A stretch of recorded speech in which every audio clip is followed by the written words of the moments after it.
Have you ever wondered how a single evening gown, adorned with peacock feathers, can cost more than a luxury car?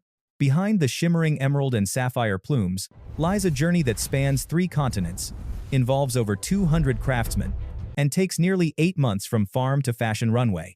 Grab yourself a cup of coffee and settle in, because what you're about to discover will completely change how you see the $50 billion luxury fashion industry. But before we begin, hit that subscribe button and turn on notifications, because the secrets I'm about to reveal are things most designers would never want you to know. Picture this. It's 5:45 in the morning on a mist-covered farm in Tamil Nadu, India. The sun hasn't fully risen yet, but veteran peacock breeder Rajesh Kumar is already making his rounds through sprawling enclosures that house over 3,000 Indian blue peacocks. These aren't just any birds. Each peacock here represents a $15,000 investment and 3 years of meticulous care before their feathers become valuable enough for the luxury market. Kumar's family has been in this business for 4 generations, and he knows something most people don't. The most exquisite peacock feathers, the ones that end up on Parisian catwalks and red carpets in Hollywood, come from male peacocks between the ages of 3 and 5 years old. Any younger, and the eye pattern isn't fully developed. Any older, and the iridescence begins to fade. These birds live like royalty. Their diet is precisely calculated. 70% organic grains, including millet, corn, and barley. 20% protein from insects and specially formulated pellets. 10% fruits and vegetables rich in carotenoids, the natural compounds that intensify those brilliant blues and greens we associate with peacock plumage. The farm employs 12 full-time veterinarians who monitor everything from feather growth rates to stress levels. Why such extreme care? Because stressed peacocks produce inferior feathers. The barbules, those tiny hair-like structures that create the feather's sheen, don't align properly when a bird is unhealthy or anxious. And in the luxury feather industry, imperfection is not an option. But here's what makes this operation fascinating. Unlike the brutal practices you might imagine, no peacock is ever harmed for its feathers. Nature does the work for us. Every year, between July and September, male peacocks undergo a natural molting process. They shed their magnificent train feathers to grow fresh plumage for the next mating season. This is when Kumar and his team spring into action. Trained collectors walk the enclosures at dawn, gathering freshly fallen feathers before they touch the ground. Timing is critical. A feather that sits on the ground for more than 6 hours can absorb moisture and lose up to 40% of its commercial value. Each morning during molting season, collectors gather approximately 12,000 feathers. But here's the reality check. Out of those 12,000, only about 800 will be perfect enough for haute couture. The rest go to lower-tier markets, decorative arts, or traditional ceremonies. Within 2 hours of collection, these premium feathers arrive at the primary sorting facility. This is where the magic, or rather the science, begins. Under bright LED lights that mimic natural sunlight, expert graders examine each feather through magnifying glasses. They're looking for what the industry calls the Big Five. Perfect eye symmetry, where the distinctive ocellus or eye spot is centered and complete. Barbule integrity, meaning zero breakage along the feather's length. Color saturation, particularly the intensity of that metallic blue-green iridescence. Length consistency, with premium feathers measuring between 32 and 38 inches. And finally, stem strength, because a weak rachis, or central shaft, means the feather won't survive the rigors of garment construction. The grading process is ruthless. A senior grader named Priya, who has been doing this for 23 years, can evaluate a feather in less than 8 seconds. Her hands move with mechanical precision. Grade A+ feathers, the absolute finest, go into temperature-controlled containers. These represent less than 6% of the total harvest. Grade A feathers, still exceptional but with minor imperfections, make up about 15%. Everything else gets redirected to secondary markets. And here's a number that will surprise you. A single grade A+ peacock train feather, at this stage, is worth approximately $45. By the time it's incorporated into a finished couture gown, that same feather contributes to a final product worth $50,000 or more. Now the feathers begin their transformation from natural material to luxury commodity. They're carefully packed in breathable cotton sleeves and shipped via climate-controlled freight to processing facilities in Lyon, France. Yes, Lyon, the same city that's been the epicenter of European textile arts since the 15th century. The journey takes 11 days by sea and air, with temperature never exceeding 68 degrees Fahrenheit and humidity locked at exactly 42%. Even a single degree of variation can cause microscopic damage to the feather's structure that won't be visible to the naked eye, but will reveal itself during the final stages of garment construction. At the Lion facility, the real artistry begins.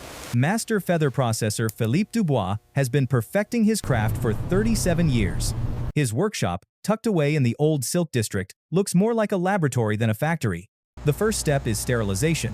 Each feather is gently cleaned using a proprietary solution that Dubois refuses to fully disclose, though he admits it contains distilled water, organic enzymes, and a touch of lavender oil. The process takes 6 hours per batch of 50 feathers. Why so long? Because rushing causes the barbules to separate, destroying that signature peacock sheen. After cleaning, the feathers are air-dried on custom racks for 48 hours in rooms where air circulation is precisely controlled by computer systems. But here's where things get truly fascinating. Not all peacock feathers are created equal in the eyes of haute couture. Some designers want the natural, iridescent blue-green. Others demand colors that nature never intended.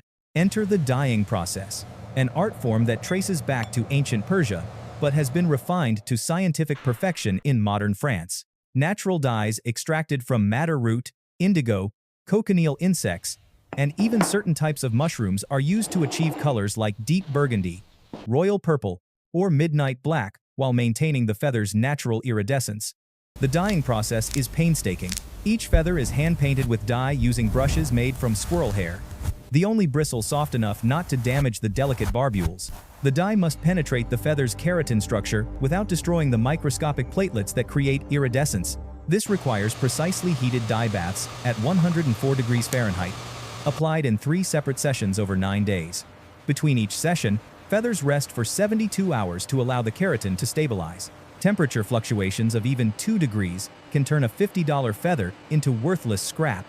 Dubois employs 4 full-time colorists, each specializing in different hue families. The reject rate during dyeing is brutal. Nearly 30% of feathers don't survive the process with their structural integrity intact. Those failures represent thousands of dollars in lost material, but in luxury fashion, there's no such thing as good enough. It's perfection or nothing. Once the feathers pass the dyeing and quality control stages, they're ready for the designers. And this is where the numbers become truly staggering. A typical haute couture peacock feather gown requires between 300 and 800 individual feathers, depending on the design. Let's focus on one example. In 2023, renowned designer Valentina Marchesi created a floor-length evening gown for the Met Gala that used exactly 647 peacock feathers.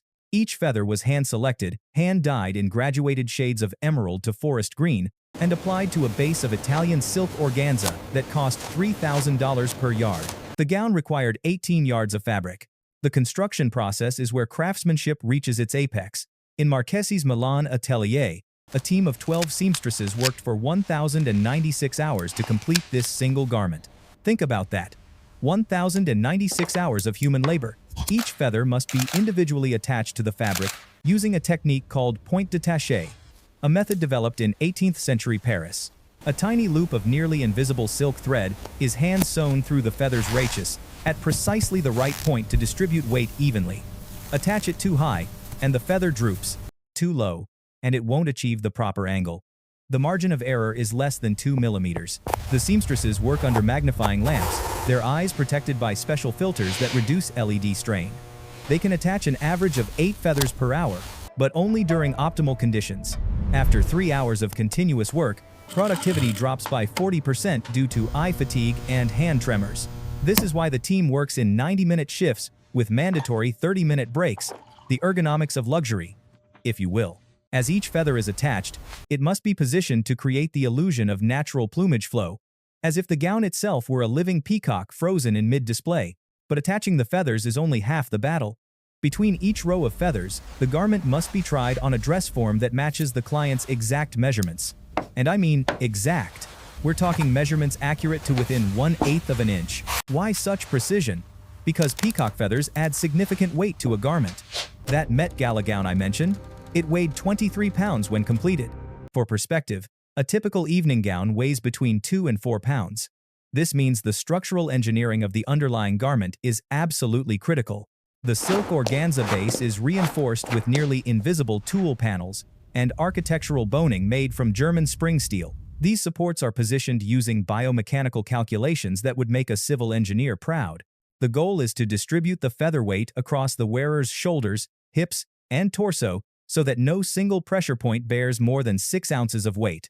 Testing happens at every stage.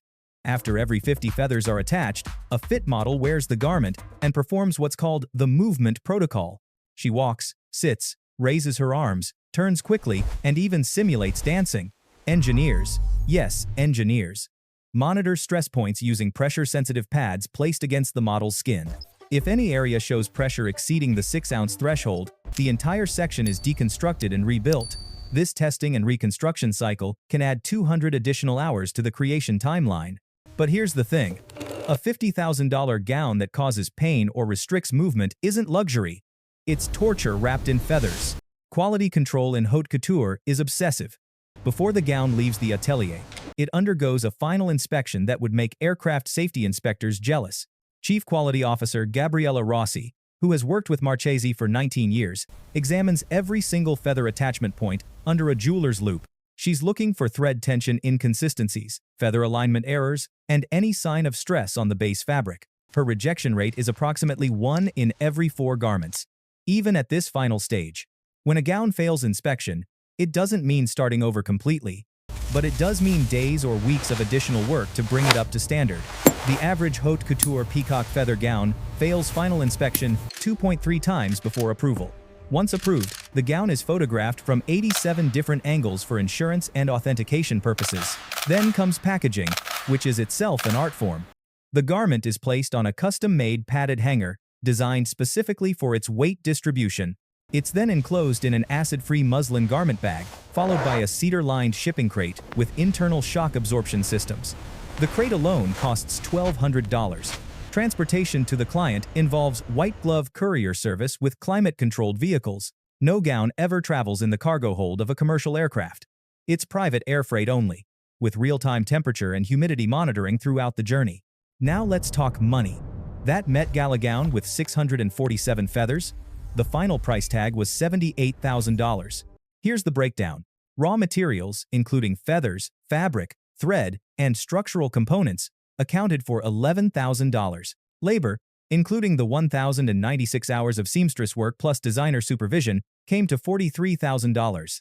Processing, shipping, insurance, quality control, and atelier overhead added another $19,000. The remaining $5,000 covered marketing, photography, and the designer's creative fee. When you break it down, the profit margin on haute couture is surprisingly thin, usually between 6 and 12%.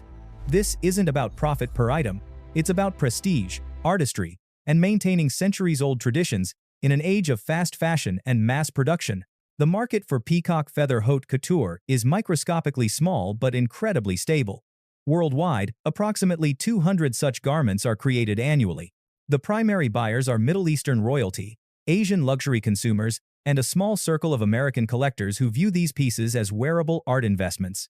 A gown that costs $78,000 today will likely appreciate to $120,000 within 10 years, assuming it's properly maintained and the designer's reputation continues to grow. Some collectors never wear their purchases. The gowns live in climate-controlled closets, brought out only for private viewings or eventual museum donations. So the next time you see a celebrity wearing a feather-adorned gown on a red carpet, remember the journey. 3 continents, 8 months, 200 craftspeople, thousands of hours of specialized labor, all to create something that will be worn for perhaps 4 hours on a single evening. Is it worth it? That depends on whether you believe true luxury lies in the price tag or in the preservation of human artistry in an increasingly automated world. Thanks for watching. And if you enjoyed this deep dive into the hidden world of luxury manufacturing, hit that like button and subscribe for more stories about the extraordinary processes behind ordinary-looking objects. Trust me, you'll never look at fashion the same way again.